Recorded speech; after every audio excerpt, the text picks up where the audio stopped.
to Cali. It's time to wake up. Wake up! Wake up!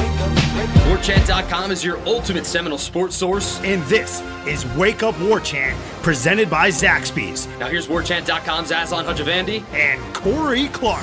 Don't drink the water. Don't drink the water. Don't drink the water. There's Wake up! What's up, everybody? It's Wake Up War Chant, presented by Zaxby's. I'm Aslan Hajavandi. Corey Clark in the house as well. We're in the Midtown offices, Tallahassee, Florida. Wake Up War Chant, part of the WarChant.com family. Use the promo code WarChant30 for 30 free days of access to the ultimate Seminole sports source. And hey, we got plenty to talk about today, but with the Warhawks coming in town, I think it would be pretty fitting, Corey, if we had people feast on fowl this weekend. What better place than Zaxby's? We always talk about the Zax sauce, which is on the nibblers, which is, again, this is maybe kind of 1A, 1B, Corey, for me with the fingers itself. But it's a finger on a little bun with the Zax sauce already on it. And if you, for some reason, are crazy and don't like Zax sauce, there's all sorts of other options. They got ranch, honey mustard, the Zestable, which is a little bit of that horseradish kick. One of our subscribers mentioned the other day. They got marinara, if you want to put that on the cheddar cheese bites. And then 9 different dipping sauces, flavors for your chicken wings. Nuclear tongue torch, maybe if you want to get crazy, but they got the wimpy, barbecue, teriyaki, sweet and spicy, hot honey mustard, whatever you want. Zaxby's, indescribably good. Check them out. Every time, well, not every time, but most times Corey comes over here, I offer him a refreshment, a beverage. Like, would you like anything to drink? And never has he ever taken me up on it. Today, though, maybe apropos of everything that's going on, you did opt for a bottle of water. I did. I mean, I'm starting to get the idea, being in Tallahassee, you got to hydrate as much as possible. I feel like that's been in the news lately, and with good reason. So I'm going to follow. I'm going to heed the advice. Subliminal messaging of the Florida State head coach as he walked to practice today, and I'm going to make sure to hydrate. Maybe Willie's got stock in Nestle, because Nestle owns all the spring water places around the country. So like Zephyr Hills, Ozarka. What was he drinking today? Poland Springs, I think. Dasani. He's a Coca-Cola guy. So maybe that's what he's. That's the long game for him. Smart though. Right. I think you invested $1 million into this Unconquered campaign year one. You probably want to get some returns on that. So why not maybe help boost Coca-Cola stock? Sure. Absolutely. Atlanta company, Georgia company, right? Absolutely. You know, so many people ask us questions about that coming up here on the Renegade Express, which we're going to do. Probably it's going to be a little bit of a pared down edition. I will try to give everybody a shout out for leaving a question. We do appreciate it, but we have 30 questions. So, I mean, do the math. Or 33. I mean, if we take 5 minutes a pop on each of those questions, we're going to be here for over 2.5 hours. And we ain't doing that, are we? Nobody wants that. So we will, I guess maybe we'll preface the show with the whole hydration stuff, nonsense, if you will. Watergate, exactly. So fitting. I guess first off, nobody at our website, warchant.com, did not post anything about this being an excuse. Willie using it as an excuse. Corey didn't say anything about it on the show. I haven't said anything about the show. I think when we recorded yesterday, we both sort of talked about how this is kind of ridiculous to a certain degree. I think the title of the podcast for Wednesday was something about the absurdity of this or why didn't you nonsense. Go with Stephanie wanted to know why you didn't go with Don't Drink the Water for the opener yesterday. It was a little too dark. Okay, all right. If there's blood in the water, don't drink the water. All right, yeah. So you went with Waterfalls, which was good. It's fine. I like the opening verses of Don't Drink the Water. I think are awesome. But then the chorus where he actually says "don't" is just a little too. Don't drink the water. Yeah. I got you. Like why try to haunt us in the morning, Dave? But I know she's a big fan of DMB. But way too big. Maybe I'll have played it to intro the show for today. Oh, good. Good. All right.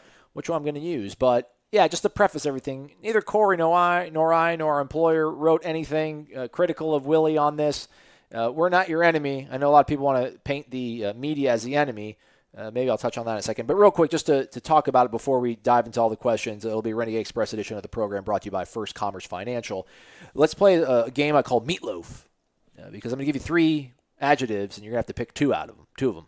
2 out of 3 ain't bad. Okay. All right. I'm not quite sure what's going on, but let's play it. Okay. Willie's impromptu kind of press conference with us today. Funny, passive-aggressive, or cringy?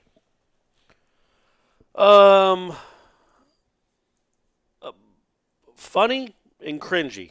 If they can both work together, that's my answer.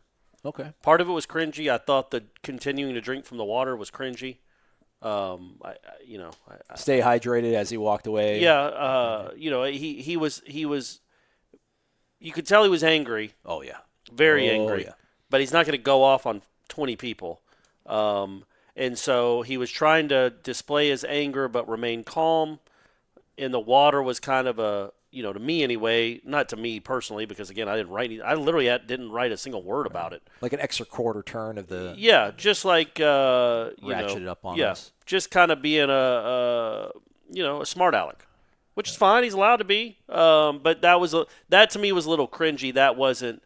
I didn't think that was necessarily needed. But again, I get it, and I said so afterwards. Like if you think you've been misconstrued to that degree, and we talked about it yesterday, where you become a punchline. Where people are making fun of the Florida State head coach because now he's not blaming it on 620 yards, he's blaming it on his water. That I get why you'd want to get out in front. I get why you'd want to correct what was misconstrued. Mm-hmm. Now, when it was odd. The whole thing was a little bit odd. Bringing the transcript very and reading odd. it, very yeah, it was very odd. I've never seen anything like that. And you can tell. I mean, it's this is. Think about all the stuff Jimbo went through 13 and 14 with that monster of a storm over the program for a year and a half. There were a lot of things that he said that were misconstrued.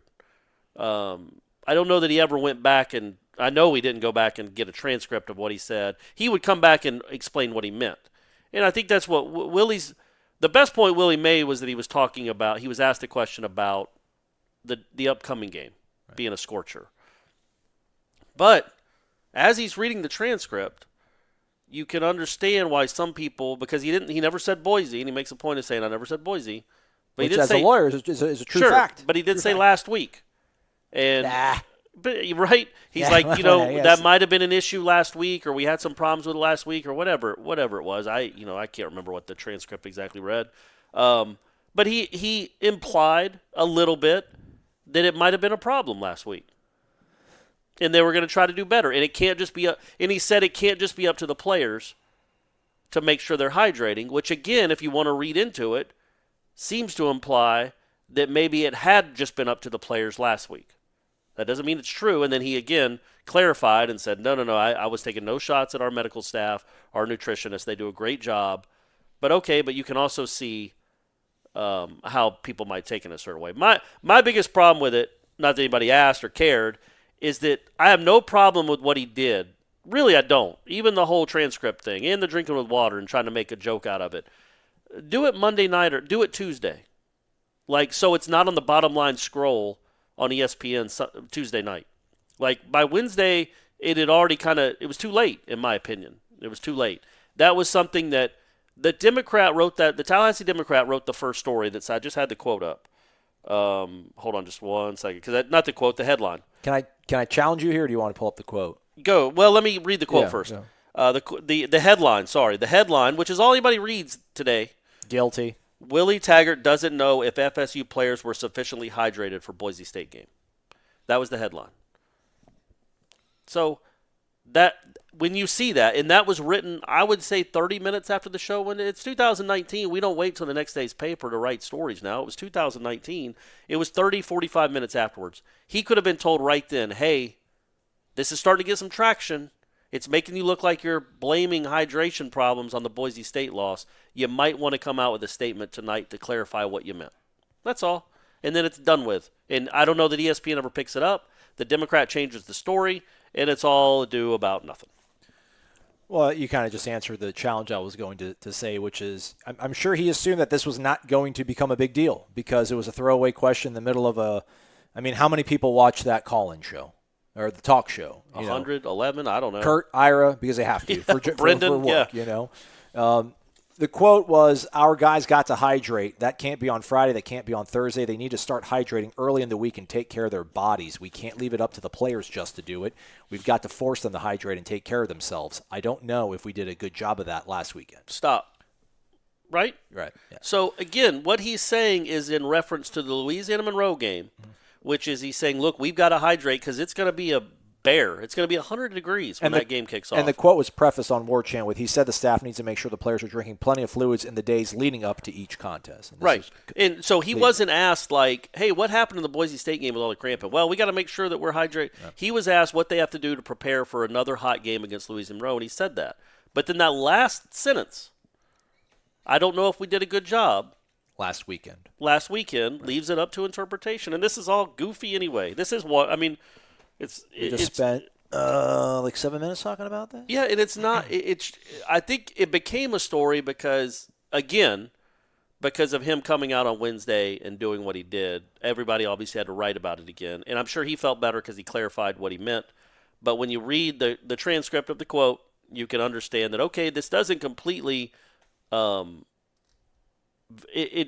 you can understand media people, and again, we didn't write it.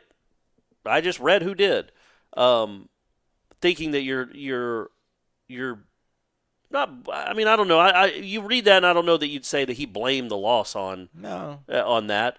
But you are saying that you're not sure if you did a good enough job against Boise State. Yeah. When in reality, it was 1,000 degrees, and you ran 108 plays, and that's why the kids were exhausted. Ultimately, those were his words that he said on the show coming out of his mouth, and then he took Wednesday to clarify it and was quite firm and forceful in the fact that he wanted to clarify what he said, and at no point did he blame or make any excuses for that game. So I'll let that ride out, what have you. Just it's a bizarre situation to be in. You win. I mean, who would have thought if they make one extra play in that game, maybe pick up that fumble. And not only are they 1-0 and feeling so much better about themselves, but this whole kind of mini fiasco doesn't even happen. This is not even a question probably. Or if he says the same thing after they win 1-0, it's not a problem at all. Because it doesn't look like you're blaming anything. Right. People don't run with that. And I'm not saying the Democrat wrote that. I read the headline. Yeah. We certainly didn't write that. You learn as the Florida State head coach. Man, when you're at South Florida and you do this, nobody cares. And quite frankly, at Eugene, Oregon, unless Mariota's the quarterback and they're number 3 in the country, nobody really cares about that program too much either.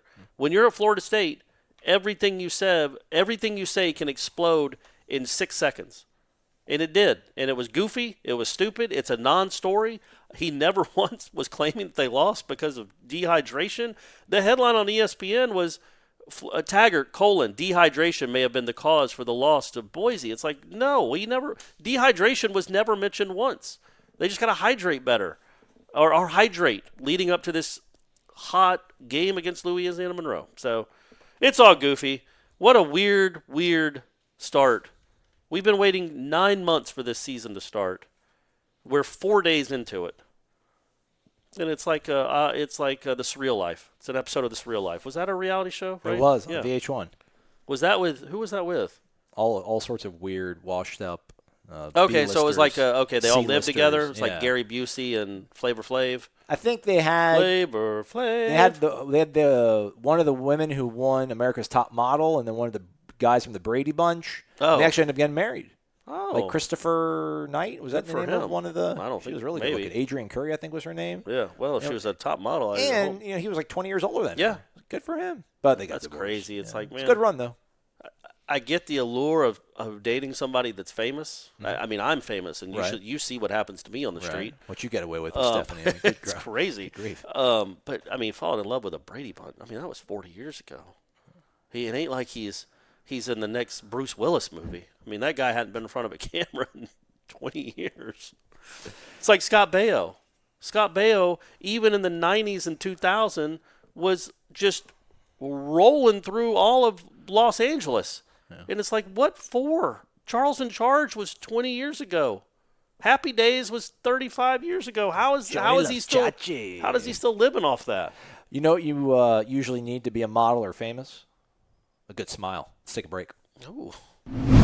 At Birch Orthodontics, they know what a difference a beautiful and healthy smile can make in your life. They take the time to get to know you and perform a thorough exam so that they can make an individualized treatment plan just for you or your child. They use the latest technology in a warm and comfortable environment. So whether you are interested in traditional metal or clear braces or clear aligners, they can give you the smile you deserve. They know investing in your smile means investing in your future. And at Birch Orthodontics, they are honored to be a part of your smile journey. Serving Tallahassee for 16 years and supporting the Knolls since forever. Check them out at birchorthodontics.com. BURCH orthodontics.com. All right, we're back. It's Wake Up War Chant, presented by Zaxby's. Lots of questions to get to, Corey. Okay. We're going to try to get through as many as we can and not gloss over them too much. But if they're of the same ilk, right. will you scoot past a couple? Like if Well, it's the same type of question? If I read and you think it sounds the same, don't answer it, and then I'll move along. Yeah, so I wanted to say something real quick before we get started on Renegade Express. It's an idea that I expressed to you after practice.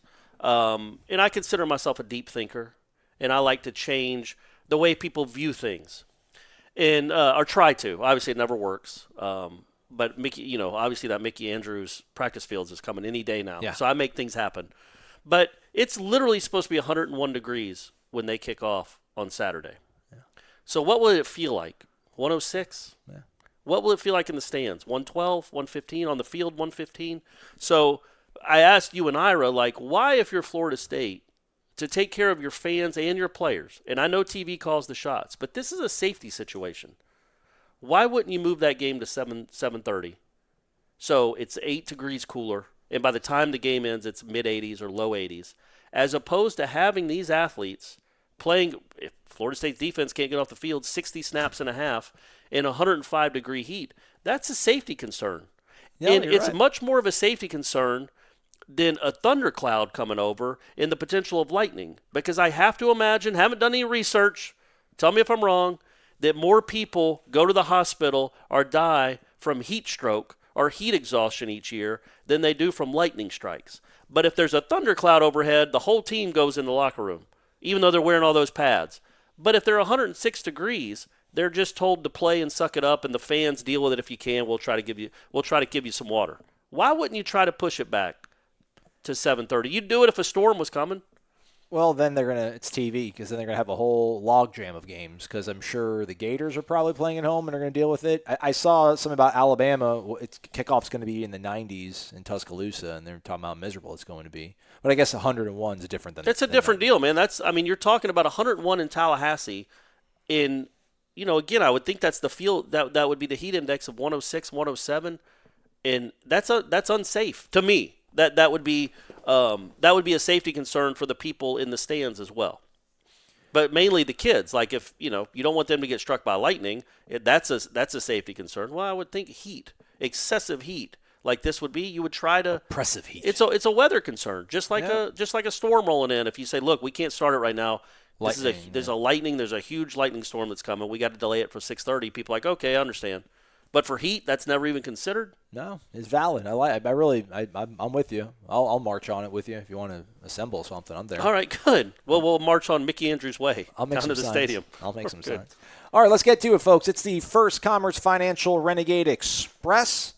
Now may be the perfect time to refinance your mortgage, or maybe you're in the market looking to purchase a new home.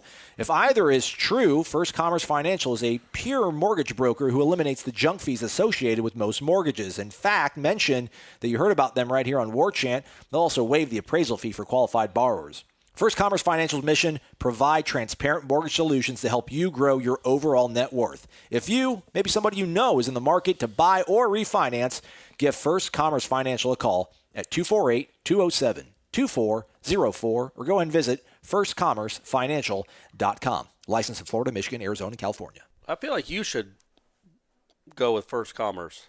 Should I buy a house?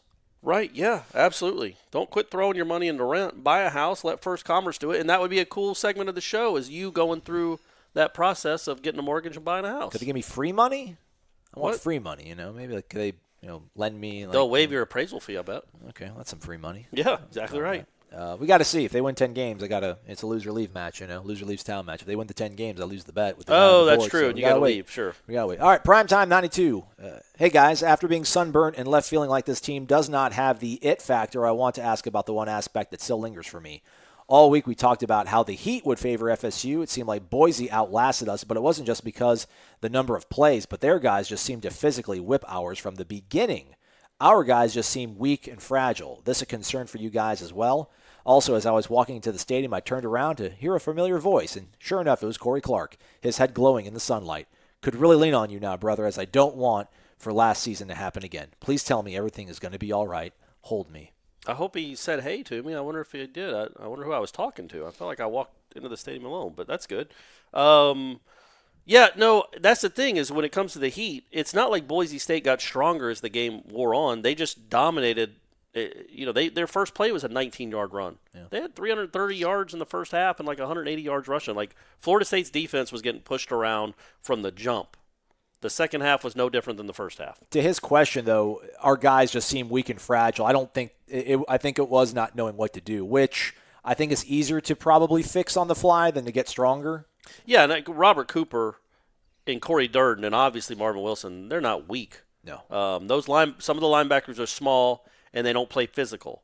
So I understand that complaint, but those three guys aren't weak. They did get pushed around a little bit, but again, like we talked about, that happens. Sometimes they want them to be. It's in the 3-4. It's easy to push those guys a little bit. BML07, what are some of your other hobbies that get you through the season? It appears this is going to be another long year. So golf, fishing, what is it, boys? Do you fish?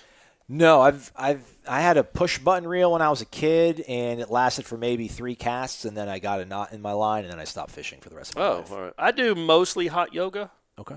That's probably. I mean, you could probably say that's my. I was going to say it's my passion, but it probably is my life. It's taken over my life. I'm going to be a.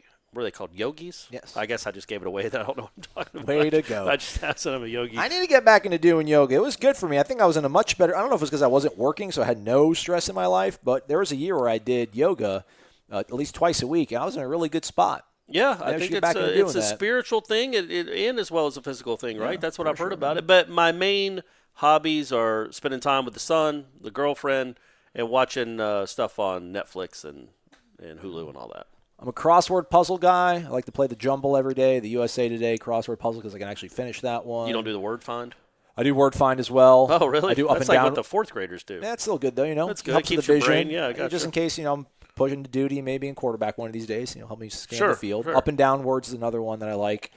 I do golf, but I haven't golfed in a minute. Otherwise, I don't have a lot. I like sleeping. I really like naps. I like walking. I took a walk on Tuesday afternoon or Wednesday afternoon, and that's what made me again think about the weather. The weather Heat. Because it was incredibly hot. Yeah. Way too hot. I walked out of my house at 6:30 earlier today, and I'm like, they're going to be playing the first quarter in this. Yeah, it's awful. It's awful.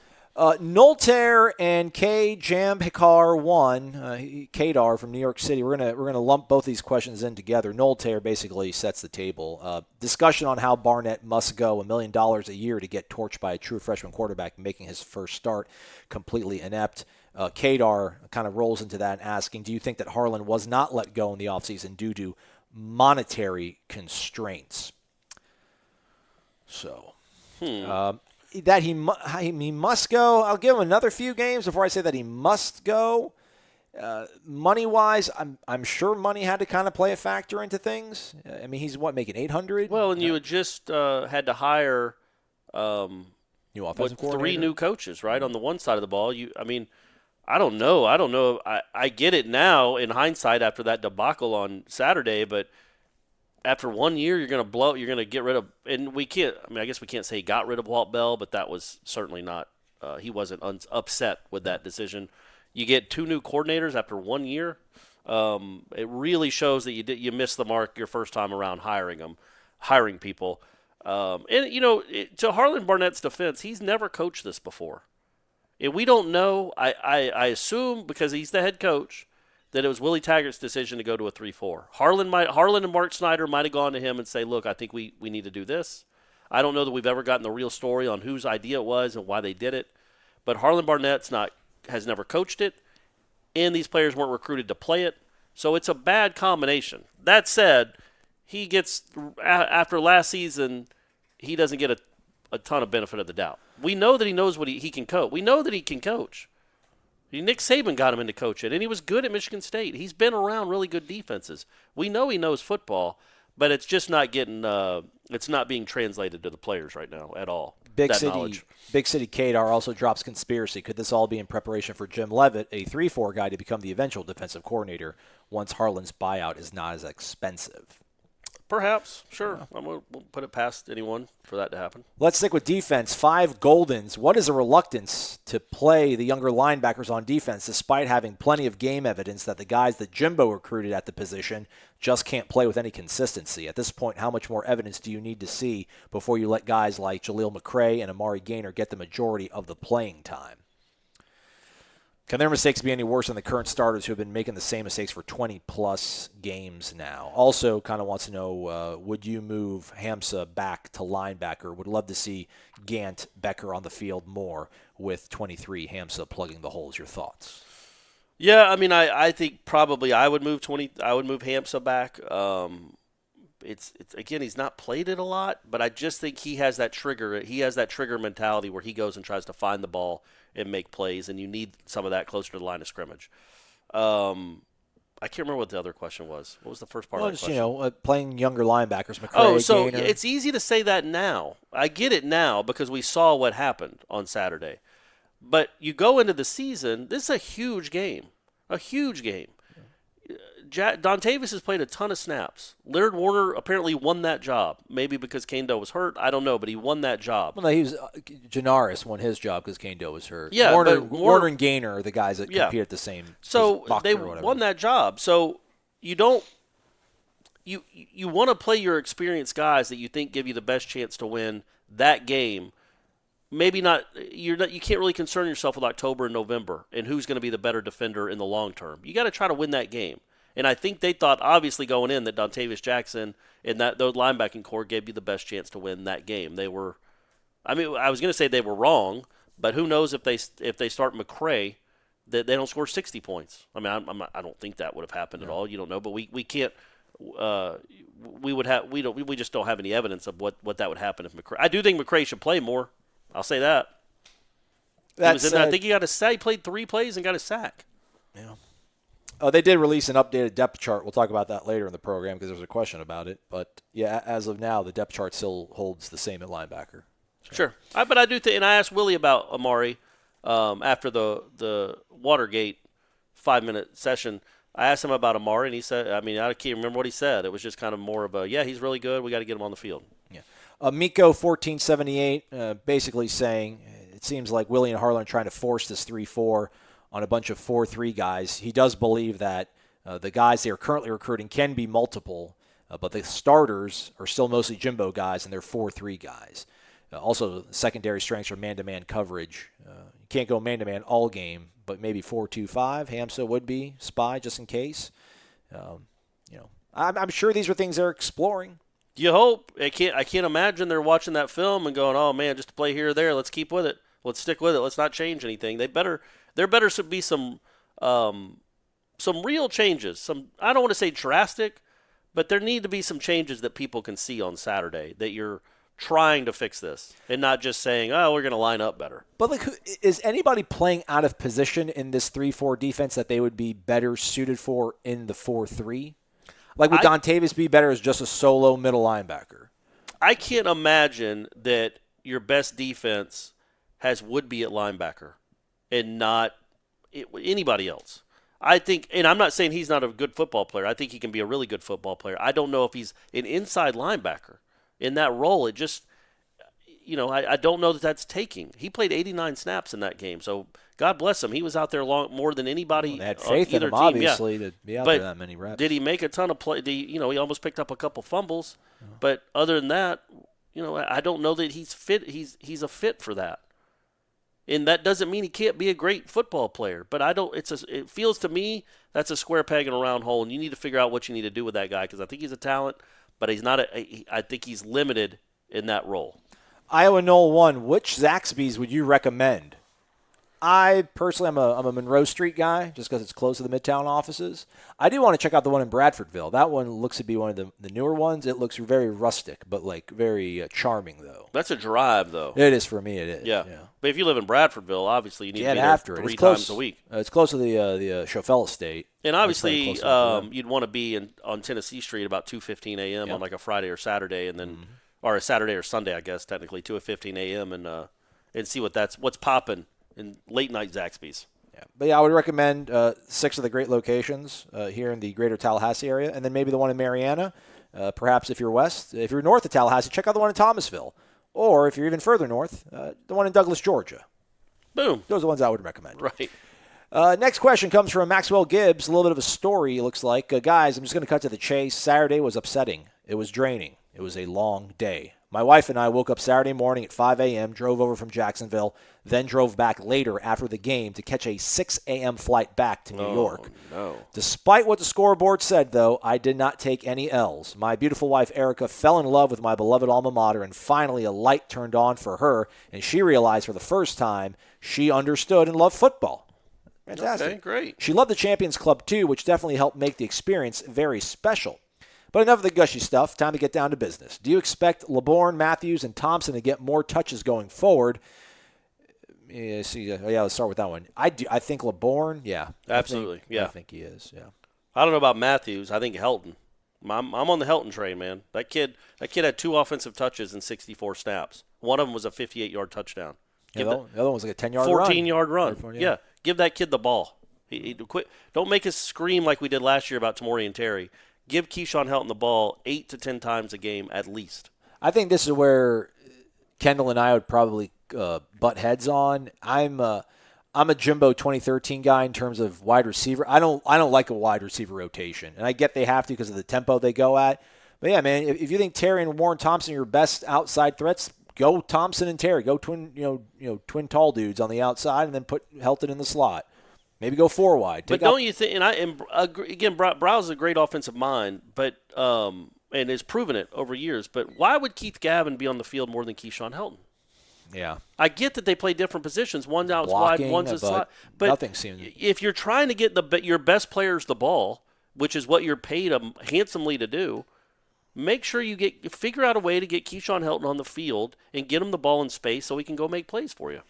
When will Dontavius Jackson and Levante Taylor get benched for younger guys that are not afraid to hit people and play physical? At some point, the staff needs to stop putting guys out on the field that have no business being there. Well, we'll see. Starting Saturday, we'll apparently. See. Levante's not even on the 2 deep any longer. So we don't know. We don't have really any clarification of what that's about. Right. Maybe there was an injury that we don't know about.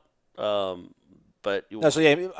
shouldn't say he's benched, but it appears that he will not probably be playing as much against Louisiana Monroe if you judge things based on depth charts. Because, again, the depth chart that was released on Wednesday, the 2 deep, Levante isn't at any spot on the defense, whether it's cornerback or safety. Carlos Becker needs to start over Taylor. There's your hot take. FYI, I was drinking Mick Ultra in honor of Corey. There you go, and that'll hydrate you for sure. Noel Tender, quarterback controversy. He wants to get started. I'm just kidding. Neither Blackman nor Hornibrook being a true RPO running quarterback, same with DeAndre last year. Is there not another way to hand off if the quarterback never keeps it? The result is a delayed and obvious handoff. Willie can say run more, but it looks like it does not work. The suggestion is a hybrid-type offense. Got to be a way to get the running back moving forward with momentum versus this pause for possible quarterback keeper that never happens. They've practiced it. They've practiced just standard one back, Blackman or Hornibrook, behind center and then flanked by either LeBourne or Akers, and the snap going directly to the running back. They've done both Kalen and Cam in the backfield with one of them taking the snap and running an option to either the field, the boundary side or the field side, depending on what they were trying to drill. So they've practiced those. They practiced those things in the lead up to Boise. They just did not use them. So that they've been practicing it. And I would think that they probably will try to do some more direct snap stuff or get the ball instantly in Cam's hands so he can start going, or Kalen's hands, or maybe do some of the option stuff with both of them. This is the time to start doing these things. I'd like to ask Kendall. I should have asked him. I think I was interviewing Cam Akers, so I didn't get a lot of Kendall Browse anyway. But how many plays are an actual what percentage of those plays were true option plays, RPOs? Because remember, when you think about, he holds the ball a lot for Cam, and there isn't there's no threat that Blackman's going to keep it and run with it. There is a threat he's going to pull it and throw it. And he did that really well in the first half. They hit a lot of big plays over them. Not big, but 11, 12, 14-yard passes over the middle of the field on him pulling the ball out and throwing it. Right. That's why he holds it there that long, because he's looking at the pass option of the play. But if you just say, hey, man, you're not passing here, you're running it, you're either giving it to him or you're keeping it, maybe it's a little quicker. But I wonder how many of those plays, what percentage of the plays are a true RPO, and what percentage are you're handing this to Cam no matter what. Hey, you want to open up the blinds behind you, Corey? Let this beautiful sunset come in here on Wake Up War Champ Sure, presented man. by Zach Spees. Sure, absolutely. Sometimes it's a little dim in here, you know. That lights it all up. Your solar powered. Oh, yeah. This question comes from Montco Knoll. I'm guessing Montgomery County. Knoll, what state? Who knows? Guys, I listened to the show on my miserable commute in the D.C. suburbs. Well, there you go. He answers it. Great show. Thanks, man. Yeah, thank you. Willie keeps mentioning the team needing to, quote, learn how to win. With a career record of 52 wins and 58 losses, 5 wins, 8 losses at FSU, no conference championships, and never coaching in a bowl, who is he bringing in to teach the kids how to, quote, learn how to win? Has he ever coached in a bowl? Did he leave Western Kentucky after they got to a bowl? Yeah. He's always that's USF. crazy. And then he left Oregon before their bowl game. And USF. Yeah. The crazy thing, though, is that he's gotten his teams to bowls. He just doesn't stick around to get the swag and coach in them. Did he coach in one or did he not? Because he made – I'm pretty sure he made 2 bowl games at USF. It wasn't just that 16 season. 15 was pretty good, too. I think they went 8-5 and 15. So he must have coached in that bowl, right? Maybe they didn't win it. Yeah. Well, that's a fair criticism. It is. I get it. You got a guy that's saying they got to learn how to win when he has a below 500 record. Obviously, context matters. He's taken over 3 programs now that were in pretty bad shape.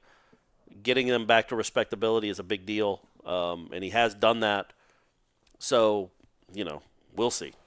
Yeah, I think the correct quote here is has not won maybe a bowl game. Yeah, he didn't. That was the crazy bowl game 2012? Yeah, man. When they played – no, never mind. There was that crazy bowl where I think it was Western Kentucky playing maybe Central Michigan, like in the Bahamas or Western Michigan, and like it was a crazy touchdown pass.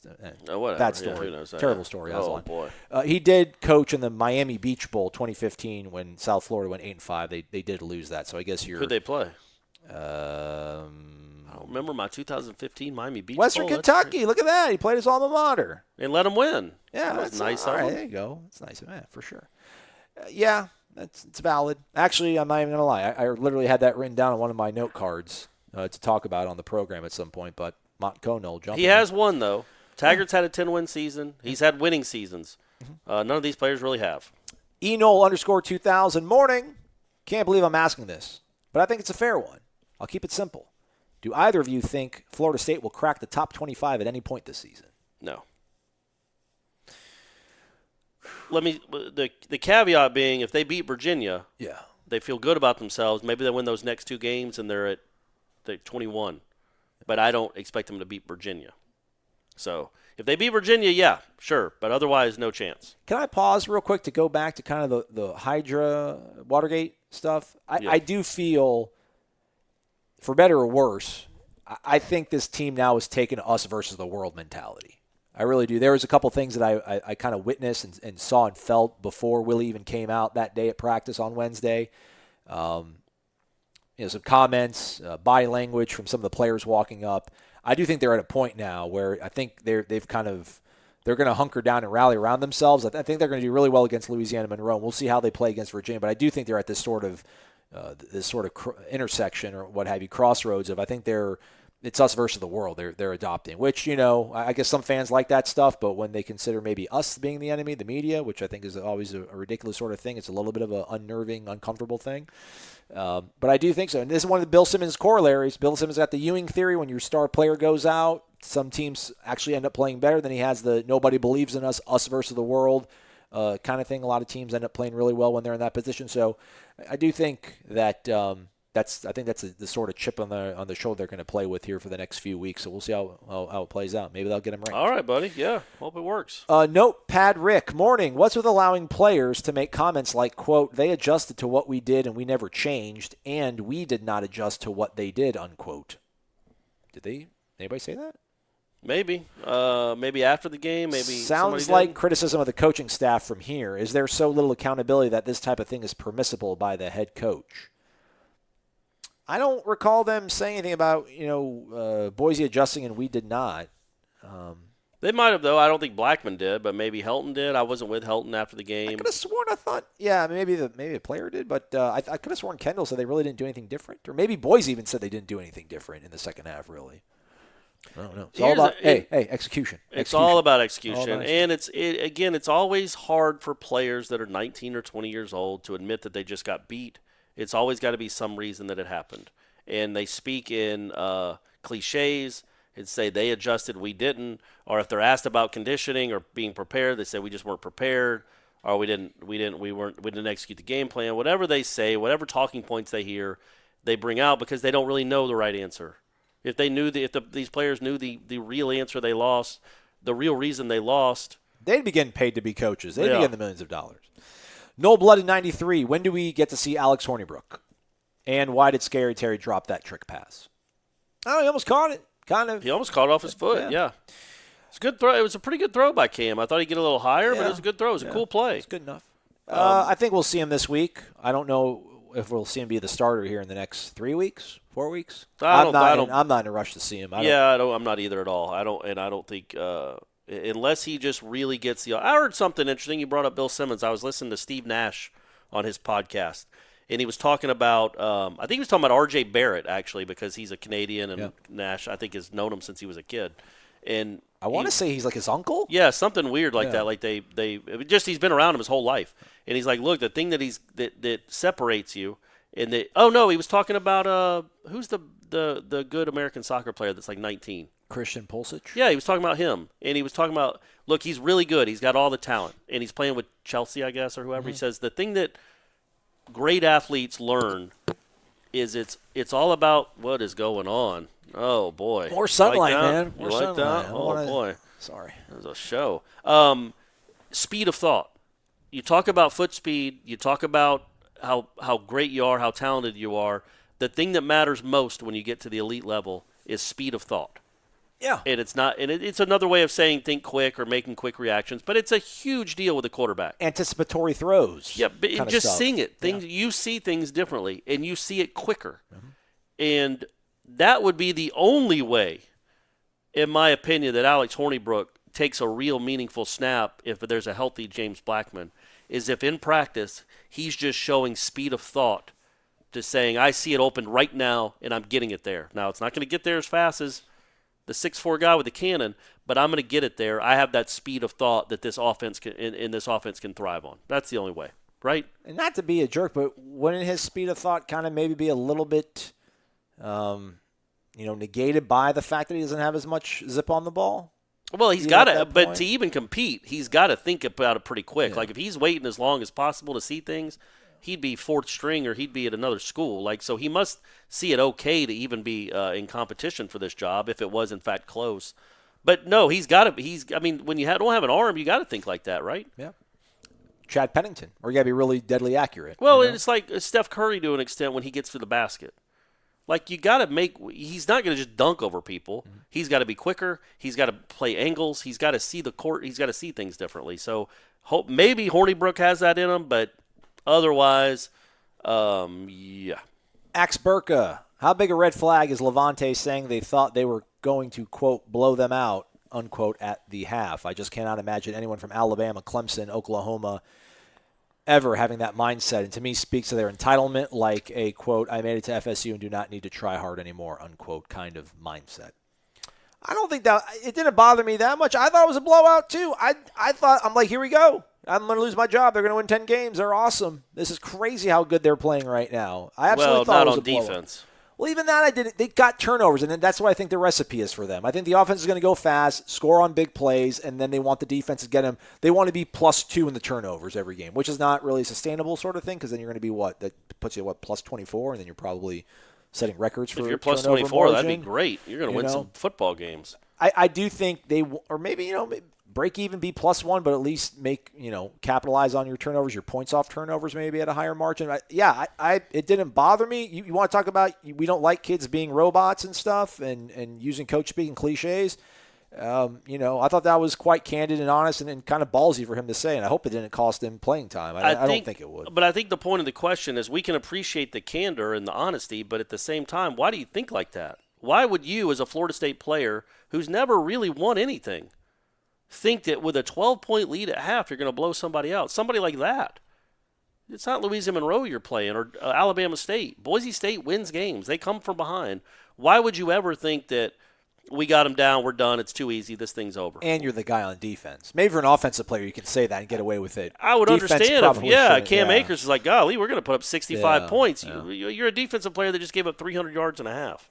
Well, here we go. I guess this speaks to the folks that really want to give Willie a lot of leeway and latitude and blame on Jimbo still. Players like that are still leaned upon as being leaders and starters, and I guess when these guys process themselves out of the program, maybe then it's addition by subtraction, maybe. You're also allowed to, change guys, too. There were guys that Jimbo took over for in 09 or in 10 that kind of changed their ways a little bit. They had to, or you get with it or you get gone. Yeah. So you are allowed as a coach and a coaching staff to figure this stuff out and maybe slice that entitlement a little bit. Matt W-I, Matt Y, Matt Y? I don't know. He says, wake up! You guys see some of practice. My question, who is a coach that gets in people's faces? We seem to be missing a Mickey Andrews, Brent Venables type of dude on game day. Odell? Does he count? Because he does. Yeah. He doesn't get people's faces. He's very demanding and challenging. Very demanding and challenging. But other than that, I don't know that they have one. Dante Pimpleton, watch out when he gets going. FSU Steve U, he asked a good question yesterday about the narrative. Would it be flipped if the Habs, or if the Habs flip, would the narrative be different? Right, we already answered that, didn't we? The great Ira Brofell. Pretty juiced up to ask this question, guys. Maybe too juiced up. If Willie's going to essentially be a CEO-type coach, should he not be the one noticing what is and is not working in-game, then based on what he's seeing, suggesting proper changes and adjustments? Example, maybe pressure on third down versus a three-man rush. Maybe fix some alignments. That's fair. I will say this. So the play that I talked about where Marvin was completely gassed on the 3rd and 17 and just stood there, and they completed it for a 20-yard gain. Well, maybe that really irked the head coach because the next third down they had is when Carlos Becker came off the edge and sacked and should have had a strip sack or did have a fumble, but they didn't recover it. So we don't know that he didn't get on the headset or go over to Harlan right then and say, man, if they get a third down again, quit. I'm tired of this. Bring the house. Put pressure on this kid. Now you might ask, okay, why did it take 58 minutes to do that? But he might have done it. We don't know that he didn't do it. And we don't know that he's not in Kendall's ear saying, all right, man, come on, let's run the ball. Let's run the ball. And then they run the ball on first down. It's 2nd and 8. And now you feel like you got to throw again. So it's hard to really say what he did or didn't do. The end result, though, was left you wanting. Ira Brofell continues, Corey, I'm with you on the linebackers not triggering and getting downhill fast enough. Some portion of it is hesitancy and thinking instead of reacting because of the new scheme, but a lot of it has to be chalked up to personnel. Win or loss, win or lose, still my favorite podcast to listen to throughout the year. You guys are the bomb. We never lose. We're undefeated. Well, I don't know. We've had some bad shows, probably. Yeah, sorry. Usually me. Lake Jackson Birdman, Corey Aslan. Good morning from Tallahassee, birthplace of Wally famous Amos, the pioneer of snack-sized chocolate chip cookies. Oh, really? I didn't know that. Is he making that up? I don't know. You talk. I'm going to look that up. He asks about water, conditioning, asks if the slingshot, is that what they call the GPS stuff? Whatever it was called, the GPS stuff, is that still being implemented at the program? I think they were still doing some of it last year. I'd see the guys with their, whatever they call it. Yeah, born in July 1st, 1936. Wally Amos. All right. But when he was 12, he moved to New York City. Sellout. Yeah, so, and then he went in the Air Force. Carpetbagger. Yeah. Or reverse carpetbagger. Bagger carpet. It's good, right? I just off the dome, folks. Talk about a quick thinker. I remember, who was the guy that left? Bob Lasavita? Lasavita, yeah. Lasavita. His son, who walked on and was with the team for a while, was actually, I think, like the coordinator of that GPS stuff. So I remember he would be in the corner, tucked away with like a tablet, doing computer stuff and all that. So they were using it to a certain degree last year. I don't know if they still are.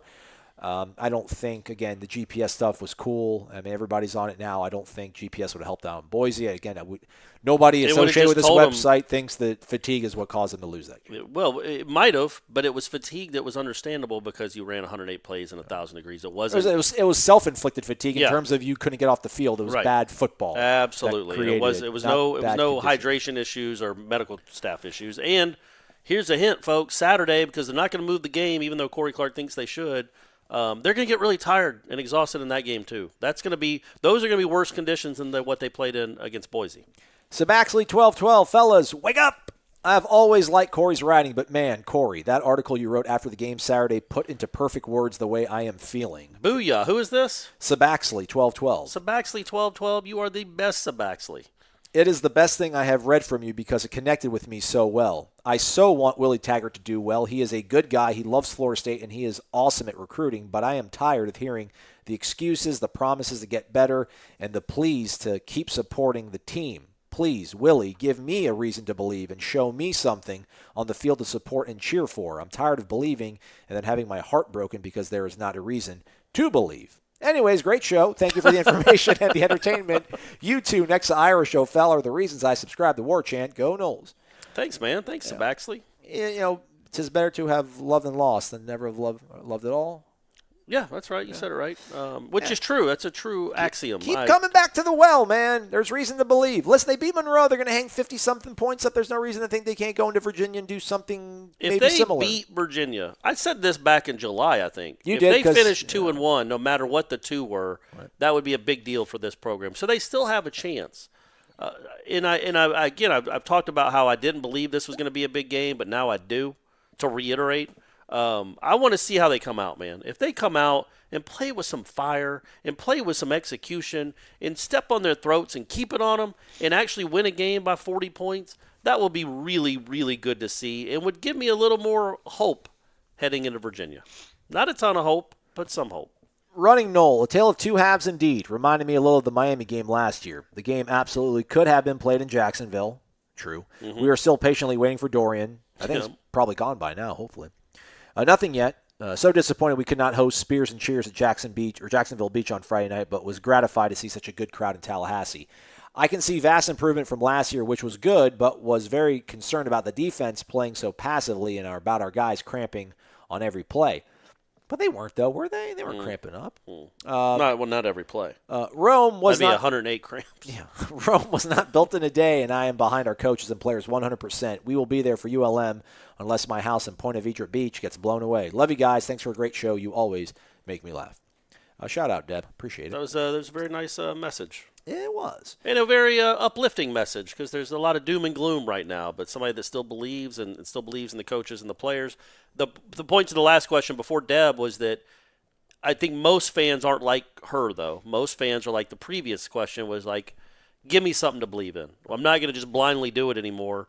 I mean, you're going to blindly support Florida State because you're a Florida State fan, but you're not going to blindly believe that this is going to get any better until you start seeing results. Yeah.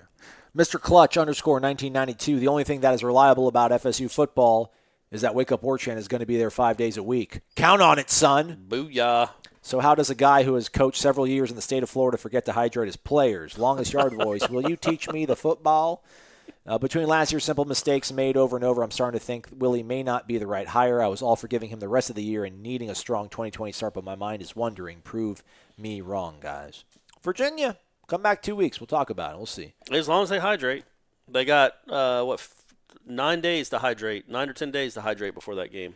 Jason _Allygood. First half, satisfying. Second half, slap in the face.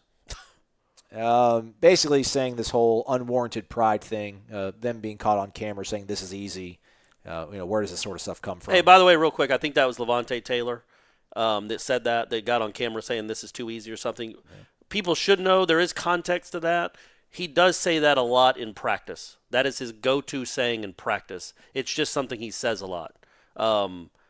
Obviously, he did. I can't imagine he thought it was too easy because the defense was never good in that game. But that's something that he said, like me saying again over and over and over.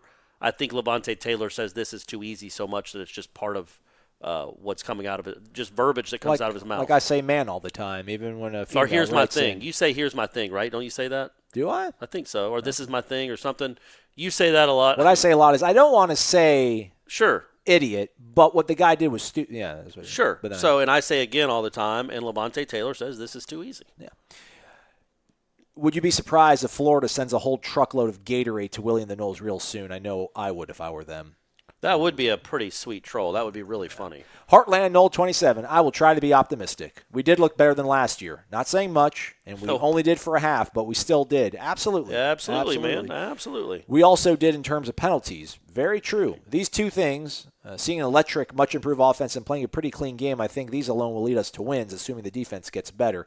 Over/under on wins. Do you think Hornibrook gets snaps this game? It would be interesting to see him in there as well. The over/under, I think at this point you probably set it 6.5 or 7. Yeah, you'd put it at 6.5. Yeah, that's probably fair. Because that was I never thought this team was going to be good enough to get to 9 wins if it gave up an 18-point lead and lost one of them. Yeah. That was a best case scenario to beat a Boise is to get a big lead and hold on, and then that's a game that you get. This team can't get to 9 wins if it's already given up one of those wins. Yeah. So I feel like right now the ceiling is 8. And so I'd put it at 6, and I'd put that line at 6.5. Ask me after Saturday. Louisville looked a little bit better. That game might not be as foregone of a conclusion as we thought. I don't know about NC State. Still don't know about them. I think at Wake is going to be. I think at Wake Forest is going to be kind of tricky. Utah State's a pretty solid team, and I know it was in Wake, but their quarterback's kind of dynamic. He might be a problem. So yeah, I think 6.5 is your over/under. I would take the over. I will say 6 and they win a bowl game. I don't know. But, yeah, Hornibrook gets snaps this game. But I think he's going to get snaps, you would think, because they have a lead, right? Right, yes. Not because he's going to be pulled.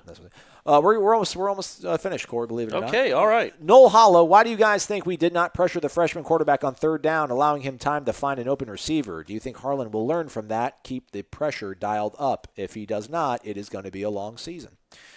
Holla. The only thing I can think of is baller, 20-inch blades on the Impala. I think it may be some point you just think that should have been the end of the show. Just slowly fade out. I just think at some point maybe you just think that this is not sustainable. This kid is not going to be able to keep making throws on us. Just at some point it's got to break our way. The law of averages kind of thing you would think would kind of maybe play in your favor. Maybe the only other thing I can think of is maybe guys like Amari to be an edge rusher, to be an explosive edge rusher like he is. I still think you have to be really fresh. You have to be really close to 100% in terms of your energy and that kind of stuff. Maybe, and if he isn't, then at that point you're rushing 5 into a wall of nothing, and then you only got 6 guys back there covering. Right. So your options in terms of zone are a lot flimsier, a lot more thin. I feel like they brought most of their pressure on 2nd down. I feel like they brought most. The first half to me, as bad as the defense was overall, I still feel like they created a lot of negative plays. Like I feel like there's a lot of Bachmeier almost fumbling the ball. Bachmeier getting somebody in his face. I mean, the pressure was brought in the first half. The second half, I'm not going to even lie. I don't remember much of anything in the second half. I remember Cam's fumble and a bunch of deep shots. And that's pretty much all I remember from the second half. And you the might as well forget it all. Yeah. Bimini Bound, Corey, good article. At the right time on rational anger. I know you did not mean it to be funny, but you not asking Taggart a single question in his presser is pretty funny. The good old silent treatment. Well played. That's right. He learned his lesson, I hope. Man, was Corey not going to ask me a question? We can't do this again. No more losses. That was the best thing Willie said, by the way, during the Watergate thing this morning, or Wednesday morning, and it's the truth. We got to start winning. Give people something to talk about that's not this. Like, we got to start winning football games. And I'm glad he said that. That was kind of how he ended everything, and I'm glad he said that. Yeah. J.I.I. Knowles, wake up. I thought you said we were done. I said we're almost done. That was kind of a lie. It was relatively speed. I think we got like 5 more, but we're going at a really fast rate, so we're doing really good for us. Apparently this is Jeremy. He's not Jonathan Isaac. He hung out with me in Chicago the night before the Notre Dame game. Sorry, Jeremy, I forgot. Kind of blacked out that night. Do you think Willie is accountable at all from David Coburn and John Thrasher of what he says to the media, since we are such a big target of ESPN on a daily basis? I like the guy, but he seems to be making matters worse when he talks to the media. Thanks again for all you two do. And, of course, don't forget to rate Wake Up War Chant a 5-star rating. Did he say that? Yeah, he does. Oh, good. That's like his go-to. He always tells people, thanks for reminding us to tell people that. Yeah, I mean, they're his bosses. But I think what he did on Wednesday, I thought was a little cringy. I don't think that's something David Coburn or John Thrasher like. You need to come to my office. I don't think it was anything unbecoming to that degree. I mean, I'm sure if he did something, they would say, David Coburn's not afraid of Willie Taggart. I don't. John Thrasher's not afraid of Willie Taggart. I mean, if they had to speak up to him, I think they would say whatever was on their mind. But Sure, yeah. I think they're trying to just get out of his way as much as they can and and let him. What do you need? You need Kendall? Done. You need an offensive line coach? Done. You want to bring Ron Dugans here? Done. Please win. Please win. They're Please. definitely doing what they can, and I will say this: I don't want Willie to not talk to the media. Willie's, by and large, is great with the media. He's really good, and he gives us a lot of access. We get to talk to a lot of players. We get to talk to his coordinators. I don't want that to be the wagons be circled up because one goofy story from a Monday night mushroomed into the ESPN bottom line by Tuesday. Everybody wants a shutout. Everyone's like, get the like media out of there, shut it down. matters. What does it matter? What do you not want to know about your football team? Like, why would you be that kind of fan? And it does not matter. Tennessee has the most strict access rules of anybody in the SEC. They just lost to Georgia State.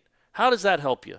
Well, it was a one-score game. Maybe they would have been blown out. That's true. Yeah, if the media had actually talked to some of the players, sure. It just doesn't. It doesn't matter. Now he can coach them better, but the biggest flub so far from a Florida State, somebody associated with Florida State football, was probably Willie on his own coach's show. Maybe Terry. You tell Terry not to do the mask. Maybe you tell Big Baby not to mention conditioning, but no, that's not the answer. And I know I'm saying it probably self-serving because I'm a media person. I'll say it for the 1,000th time. I get paid the same whether we get any access or not. It's better for you to get to know these players and get to know these coaches. And get answers to questions. Yeah, could you imagine if you heard nothing about this team and then they played the game against Boise the way they did and you had no way to... And I know we haven't gotten him yet. We might get him on Thursday. He was supposed to speak on Wednesday, but then Willie did his press conference. It wasn't impromptu, but the unscheduled. Imagine we didn't get Charles Kelly after they gave up 63 to Louisville.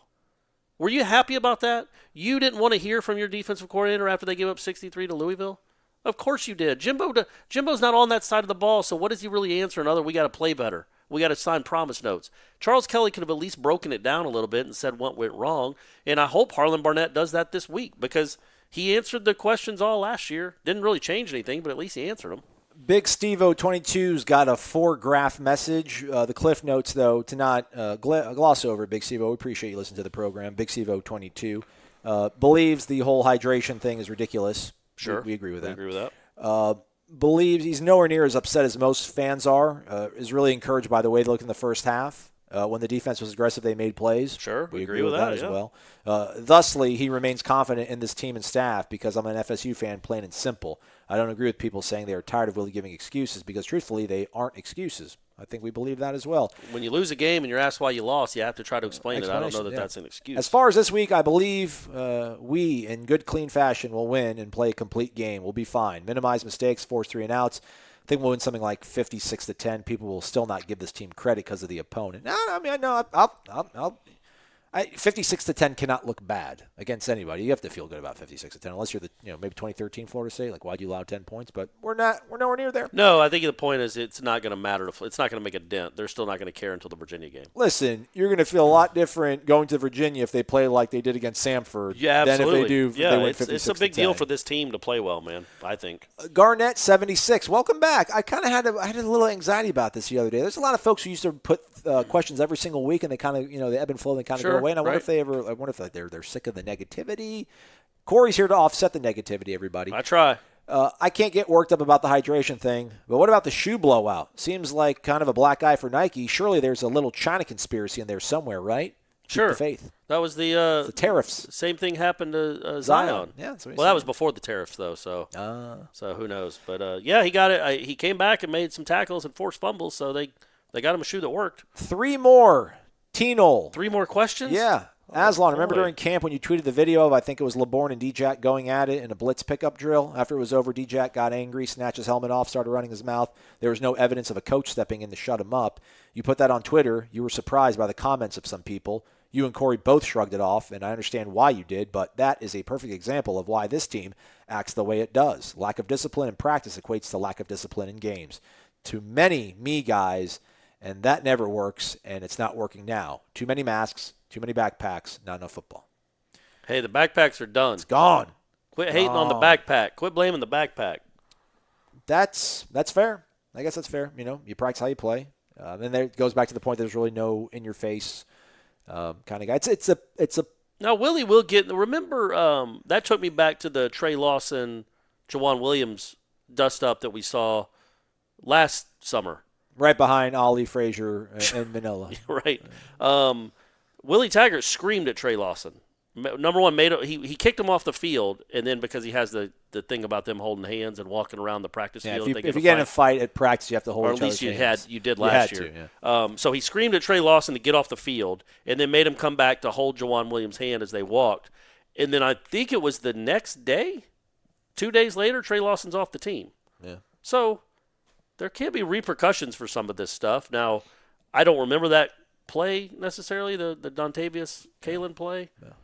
They were doing blitz pickup, and Kalen, wrapped them up on one. It was a holding. Or actually, the first one, D-Jack won. They went again. Second time, LeBourne wrapped them up a little bit of holding. And then the third time, D-Jack got the best of him and took his helmet off and was like, don't come at me. Like, kind of screamed out the F word. Like, don't get off me. But I don't really know what a coach is. I don't think it's time for a coach to really step in at that point. And they also kind of want to foster that, bulldog, whatever you want to call it, mentality. Alpha. I don't know if you'd be like, hey, don't cuss on the field and don't get excited. Maybe don't take your helmet off. That's probably not a good habit to start. Lou Jack 34, what's up, guys? Love the show as always. I have but one simple question. Going fishing with me doesn't sound like such a bad idea now, does it? Absolutely. Last time you all discussed my username, the 34, Ernie Sims, one of my favorite Knowles. Loved his game and recruiting story. Back in my late 20s and 30s, my buddies and I used to have our own language. Our word for dude was Lou. We called everybody Lou. After a while, it would at times evolve to Lou Jack. 14 years ago when I created this account, it was the right thing to do. If this team does not figure out some things out quickly, I'll be doing more fishing than I thought this fall. Take care, fellas. Yeah, I think he's the one that want to take Brady and you out fishing. Right. I remember. So, yeah. Brady, get on it, Brady. Figure out your we can't get Brady down schedule here, but maybe sometime in the fall. RCKK90. Last one. We made it, Corey. We did it. Hey, guys. Thanks for keeping us going during the offseason and your honest assessments of what's going on with all the Knoll teams. Speaking of honesty, do you think Willie and his staff have either outcoached or outprepared any of the opposing coaching staffs on both sides of the ball in 13 attempts? Not for a half, but an entire game. Looking forward to your comments. Thanks again. Keep up the great work. What is outcoaching? Did Rick outcoach Willie Taggart last year? You mean, yeah, he was still there. I mean, I was about to say, you mean Manny Diaz. Yeah, Rick was there. Would we say that? They did outcoach him the whole game. Absolutely. There was two stupid turnovers. The touchdown being called back. I thought they were not. Yeah, Miami was actually playing well at that time and that point of the season. Yeah. And Florida State came in there and slapped them in the mouth and shocked them and played them really well for the whole game. I would say they outcoached Miami. I think they outcoached. Again, I get it. Wake. Maybe Boston College. I don't know. Not just but you certainly none of the losses, other than the Miami one, could you say that they outcoached anyone? Because good grief, they weren't. They didn't outcoach NC State or Notre Dame. But the wins, I would say the Boston College, maybe the Wake Forest, definitely. I think those were that you outcoached the other team. Wake Forest was a bowl team last year. Florida State put it on them pretty good. That wasn't much of a contest. They won their bowl game too, I feel like. Damon Deacon's son. That's their time to shine. It's the postseason. I think that quarterback they have now, I don't think he was playing for them last year when they played us. Is it Tanner Price? Riley Skinner? No, Riley Skinner. He's still there. All right, we're done. Good show out of you, Corey. Thanks, I like buddy. It, that was a long one. We're going to go talk to Willie, we think, maybe, or Harlan, maybe. In either way, we'll do over-unders. Corey's going to try to get level with me, and we'll talk about that on the Friday edition of Wake Up War Chant. Thanks for listening, everybody. Have a great one. Unlike fanny packs, bowl cuts, and troll dolls, the sensation is back, only at Zaxby's. The Sensation Salad and the new Sensation Filet Sandwich features hand-breaded chicken, Asian slaw, wonton strips, and citrus vinaigrette, and both are served with an egg roll. The Sensation Salad and the new Sensation Filet Sandwich meal, for a limited time, only at Zaxby's. And skip the line when you order ahead on the Zaxby's app or on Zaxby's.com.